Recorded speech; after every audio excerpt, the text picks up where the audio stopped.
Tantor Audio presents At Home with Madame Chic, Becoming a Connoisseur of Daily Life by Jennifer L. Scott, narrated by Amy Rubinate.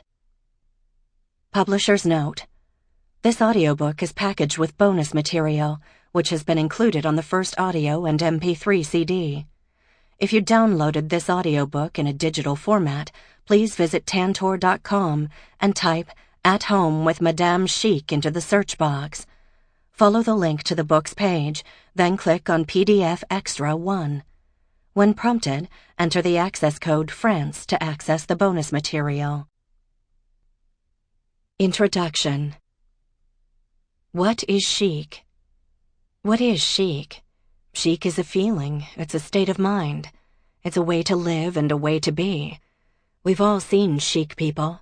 Nicely dressed, they seem to have a strong understanding of what their true style is.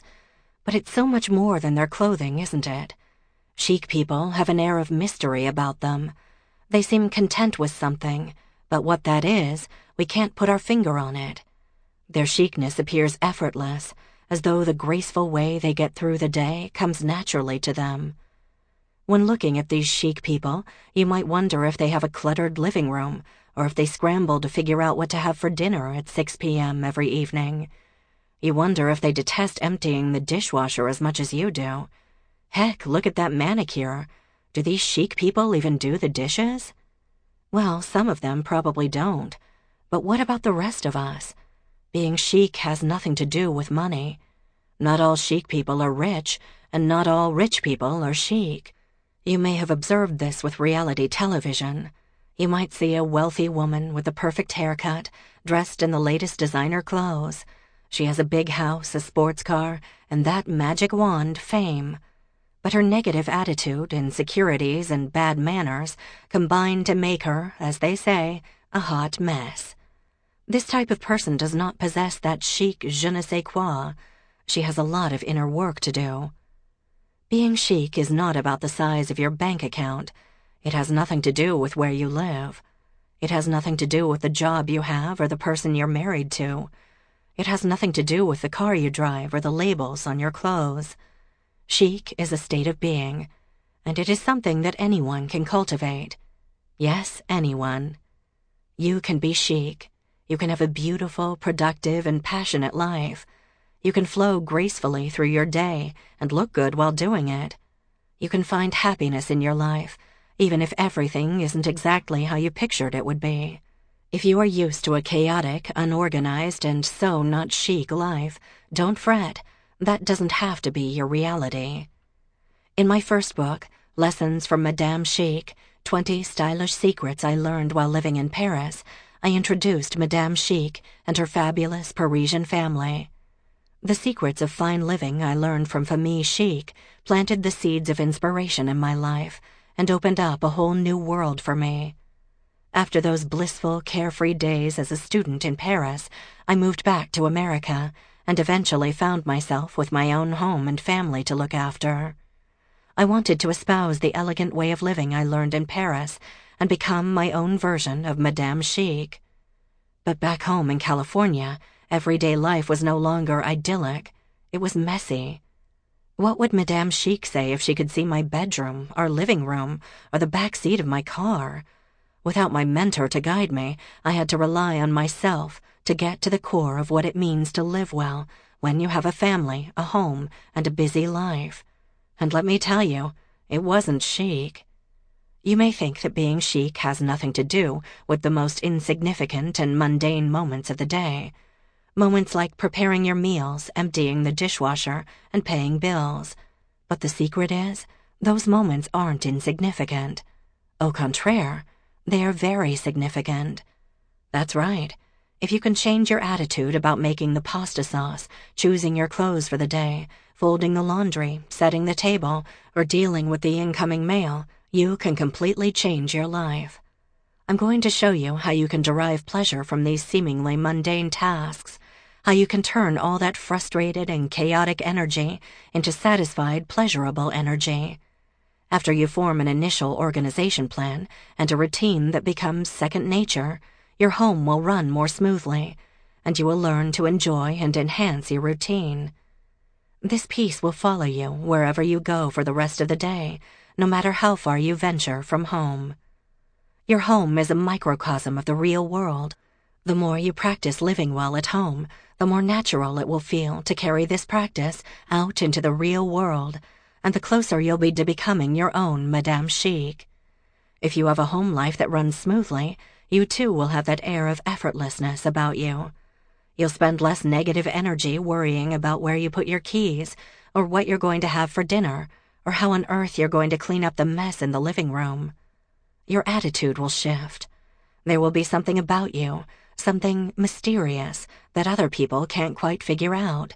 That je ne sais quoi quality is chic. What is je ne sais quoi? Je ne sais quoi, that certain something. This is a phrase we've all heard. It describes people who just have it. But what is it, and how can we get it? Is je ne sais quoi being skinny? Is it having perfect highlights in your hair? Can you buy je ne sais quoi? What if I buy this season's hottest clothes? Does that give me je ne sais quoi? The answer to all of these questions is non. That's because je ne sais quoi is intangible. It's not something on the outside, it's something within. In A Return to Love, Marianne Williamson describes charisma as a sparkle in people that money can't buy. It's an invisible energy with visible effects. That charisma she's talking about is a part of je ne sais quoi. It's that sparkle, that magnetism, that fuels one's air of mystery. Here's another secret no one tells you. That je ne sais quoi comes from inner peace. It is having inner peace while you are drying the pots and pans. It is having inner peace while you choose your outfit for the day, or while you walk the dog. It is having inner peace when you are in the midst of a difficult conversation, meeting a deadline in the office, lugging the groceries up the stairs, or even sitting in traffic at 5 p.m. Chic people have that je ne sais quoi, and that certain something is inner peace. Having inner peace should always be our goal. Then we can get through our day no matter what happens around us. Once we have it, small things such as a careless comment from a coworker or a flat tire will not completely ruin our day. Inner peace will keep us present and put things into perspective. People will wonder how you manage to navigate through life so gracefully. They will wonder about that certain something about you that they can't quite put their finger on. Your inner peace will be intriguing and will draw people to you. But how on earth does one cultivate inner peace when the pasta is boiling over, the baby is teething, the toddler is having a tantrum, and the dog just peed on the curtains? Really, you have no other choice but chic. You can wallow in anger and despair, but where does that really get you in the end? Or you can remain calm, you can breathe, you can deal with one thing at a time, and not let anything, no matter how loud or pressing, fill you with anxiety. If this seems impossible, let's examine another phrase often used to describe chic people. What is bien dans sa peau? Bien dans sa peau translates as comfortable in her skin. People who are bien dans le peau do not have inner turmoil and constant neuroses ruling their lives. They are not always worrying if they've said or done the right thing. They aren't constantly trying to please people and be everything to everybody. They are comfortable being who they are. They enjoy themselves. They value themselves. This, too, is inner peace. Instead of opening your closet and going through a neurotic dialogue about how you need to lose 15 pounds before you look good in any of your clothes, you are bien dans ta peau. You know you are beautiful right now, so you pick a beautiful outfit and wear it. If you are bien dans ta peau, doing the dishes is not annoying and beneath you. It is important and valuable work. You enjoy the process. If you are bien dans ta peau, your financial life is important, so you pay your bills on time and file away the receipts, and you don't rack yourself with financial worries during the process. If you are bien dans ta peau, you can remain calm when you have a disagreement with your spouse. If je ne sais quoi is inner peace, then bien dans sa peau is putting inner peace first. Now we can finally define that elusive quality of chic. But how do you get it? To start, you need two things, curiosity and enthusiasm, and then you need to become a connoisseur of your own life. What is a connoisseur? The dictionary defines a connoisseur as an expert judge in matters of taste. One can be a connoisseur of music, for example, or wine. I like to think of myself as a connoisseur of life. I first heard the phrase in a lesser-known Agatha Christie short story collection called The Mysterious Mr. Quin. The main character, Mr. Satterthwaite, is described as a connoisseur. He cultivates fine taste in everything from his food to his clothing. He is also an ardent observer of others and gets a kick out of determining what makes people tick. This was where I got the inspiration to name my blog The Daily Connoisseur. If one can become an aficionado in all things wine and appreciate and savor the different varieties, for example, why not apply that philosophy to everything we do in a day? Being a Madame Chic goes hand in hand with becoming a connoisseur of your own life. Having passion and appreciation for the ordinary, getting a kick out of everything you do. It is looking at everyday life like a sporting challenge and doing whatever it takes to make it work for you. Enthusiasm is the key that unlocks the chic in everyday life. We will become connoisseurs of our home life. We will apply this sporting attitude, this curiosity, this verve to rising in the morning, going to bed at night, and to everything that happens in between. Are you for real? On your quest to become your own Madame Chic, you decide to do some research. You pick up some books about style and beauty. You read these books and try to tie your scarf a certain way, or eat a certain thing for breakfast, or buy the wardrobe investment pieces. You might get a makeover and color your hair and find the right shade of lipstick to complement your scarf. All of this can be fun, and yes, you might look darn good. But are you completely satisfied? Are you chic? Okay, then maybe you need to get your home life in order. There's no point in looking chic if your home is a complete disaster. You read design books and decide on your own interior design aesthetic. You go shopping and update your furniture. You paint the walls. You will look chic and live in a chic home. But something is missing. Now your beautiful, newly decorated home is getting trashed by the kids every afternoon, and you start to feel helpless. Your husband is annoying you because he just doesn't get why it's important that the throw pillows stay on the sofa. You feel overwhelmed because you have to figure out what's for dinner, and at the end of the day you are so tired that you don't even want to think about cleaning up your now not-so-chic house, or self. You feel completely lost in a sea of hopelessness. One afternoon you have a half-hour off, so you go buy a new lipstick or a pair of shoes, hoping that it will make you feel better. It temporarily feels good, but the buzz doesn't last for long. You feel so unfulfilled at home.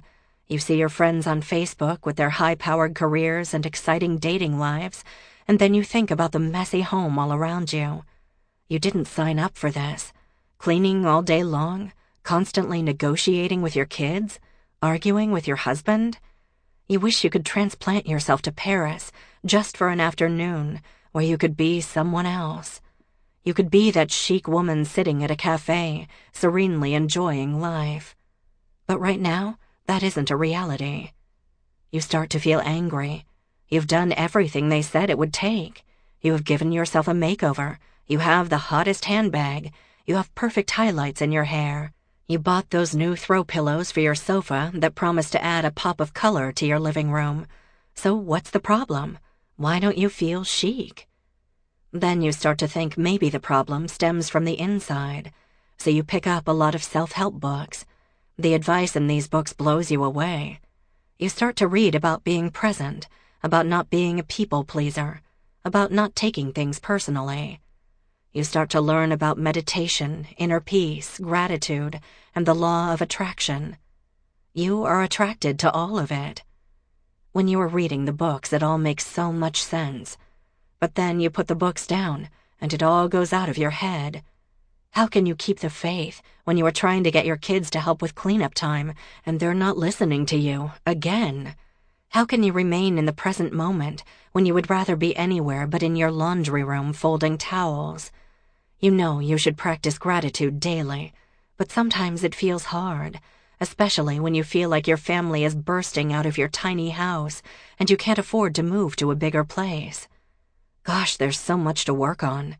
You start to wonder how things like lip gloss and scarves are even relevant when you are trying to cultivate inner peace.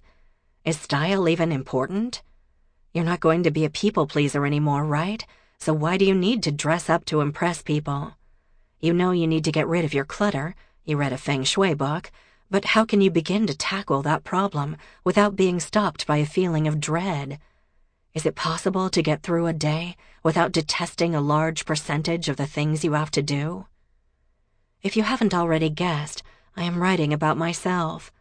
These are the questions I pose to myself on so many occasions. But I am also hazarding a bet that you can relate to much of what I say. The style books give you lots of ideas on beauty and fashion. The home books tell you how to get your house organized and decorate.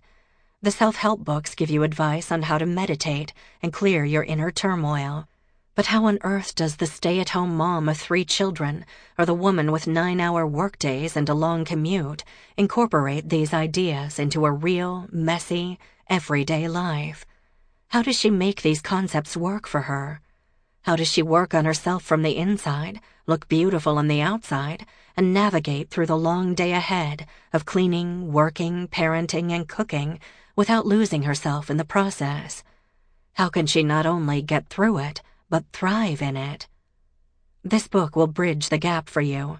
Seemingly superficial topics such as choosing your clothes for the day will be discussed, along with deeper topics like inner peace and mindfulness. Meditation will be discussed right along with clutter-busting tips, because it all goes together. This is life, and we must not only live it but celebrate it, all of it. It's okay to get excited about trying a new cake recipe and bringing out your best tablecloth. It's okay to care how you look every day and to adorn yourself beautifully, because all of this is a celebration of life. The more aware we become, the more inner peace we cultivate. The more present we are, the more we are able to enjoy every moment of life. We begin to live life how we were meant to live, with celebration, love, and devotion behind everything we do. Finding the divine in every aspect of our day starts at home. So, yes, tips on getting your family to sit down for dinner can exist on the same page with exercises to cultivate inner peace, because, you see, it all goes hand in hand. Madame Chic reincarnated. When I lived with Madame Chic in Paris, I was always impressed with how she looked so put together every day. Nothing about her appearance seemed high maintenance. Her style was inherent, from her dark brown Parisian bob to her A-line skirts to her low-heeled pumps. There were no off days when she ran around the house in sweatpants with unkempt hair. Every day for her was a meditation in beauty, from the way she put together an outfit to the way she cooked dinner. I got the impression that she had always been that way. Who knows whether that was true, but she was so comfortable in her own skin and in her own routine that her elegance appeared effortless. As we know, Madame Chic was a master at cultivating her air of mystery. She just did what she did without explaining it, and looked pretty darn happy while doing it. And as a naive college student living with her, I wasn't exactly paying attention to how she ran her home so stylishly. Back then, I was more interested in what Parisian hotspots my friends and I would hit up next. So you can see why, a decade later, I would be jogging my memory, trying to figure out how she did all of it. I remembered that she woke up before the entire family to prepare breakfast. She did the washing on the same days each week and had cleaning systems she rarely deviated from. I know she enjoyed shopping for fresh food and looked at these daily excursions as incorporating exercise into her life. I know she never left the kitchen messy and always completed a task once she started it. But how did she motivate herself to do all of this? She never appeared to be bitter about the work she did at home. She genuinely seemed to enjoy it. But where would my experience as a young mother in California be different from Madame Chic's? Not everything that worked for her would work for me, and vice versa. For example, the real Madame Chic would probably dismiss my talk about meditation and feng shui, although Madame Bohemienne probably wouldn't. Plus, even with my newly injected Parisian formalities, I am still a California girl at heart. How could I translate what I loved so much about my European experience to my American lifestyle?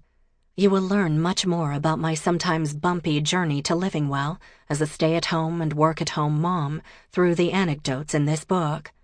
I discovered that the stylish aspects of being chic only scratch the surface of what it means to thrive.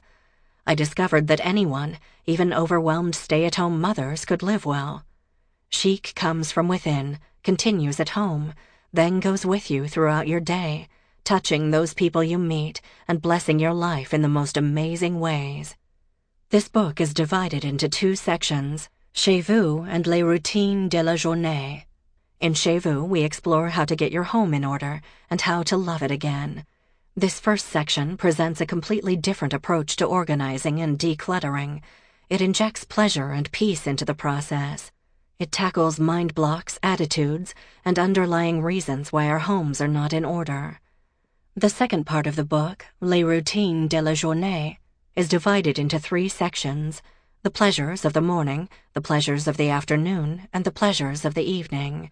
Here we get into the details that compose everyone's day, the details that no one talks about, but that actually hold great meaning and significance.